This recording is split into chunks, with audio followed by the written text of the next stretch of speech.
आजकाल moringa powder म्हणून जे मिळतं त्यालाच आपण शेवग्याच्या पानांची पावडर म्हणून ती ओळखली जायची. पूर्वीच्या काळापासून आपण आपल्या आहारात ते वापरतोय, पण आज फॅन्सी डाएट आली त्याच्यामध्ये त्याला मोरिंगा पावडर म्हणून हे ओळखलं जाऊ लागलं. शेवग्याच्या पानांचा रस हा एकतर बाह्य आणि आभ्यंतर अशा दोन्ही गोष्टींसाठी तो उपयुक्त आहे. बाह्य उपयोग काय होतं, तर एखादी जखम झाली असेल तर तिथे आपण शेवग्याच्या पानांचा रस लावला तर ती जखम लवकर भरून येण्यासाठी मदत होते. त्याचप्रमाणे जर आपल्याला डॅन्ड्रफ वरचेवर होत असेल तर त्याच्यावर शेवग्याच्या पानांचा रस, कापूर आणि खोबरेल तेल ह्याचं मिक्सचर तयार करून स्काल्पला एक 10 मिनिटं लावून ठेवायचं आणि नंतर वॉश करायचं. ह्याने वरचेवर होणारा जो काही डॅन्ड्रफ आहे तो कमी व्हायला सुद्धा हेल्प होत असते. शेवग्याची पानं ही कृमिघ्न सुद्धा आहेत.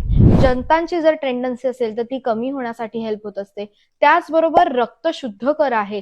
त्यामुळे आपल्या शरीरामध्ये कुठलेही दोष साठलेले असतील तर ते पूर्णपणे शरीराबाहेर काढण्यासाठी शेवग्याच्या पानांचा आपल्याला उपयोग होत असतो. अल्सर्सचा प्रॉब्लेम असेल तर त्यावर सुद्धा आपल्याला शेवग्याच्या पानांचा रसाचा किंवा पानांचा उपयोग करता येत असतो. म्हणून शेवग्याच्या शेंगांची पानं, शेवग्याच्या शेंगा ह्याचा आपल्या आहारात समावेश असणं हे आपल्या उत्तम आरोग्यासाठी खूप महत्वाचं आहे.